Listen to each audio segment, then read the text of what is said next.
You've likely seen and heard ads from companies claiming they can settle your debt with the IRS for pennies on the dollar. They claim you need their services to strike a deal and pay less to the IRS.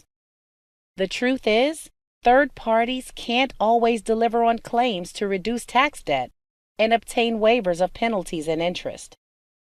Mind you, there are legitimate tax professionals who can help you make a valid offer to the IRS.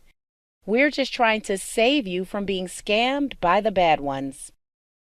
To help you avoid getting scammed, we have created how-to videos. They walk you through the offer in compromise or OIC process. They have easy-to-navigate information that includes step-by-step instructions of each form along with examples, and a checklist to make sure you include everything needed to submit a valid offer. So don't get scammed.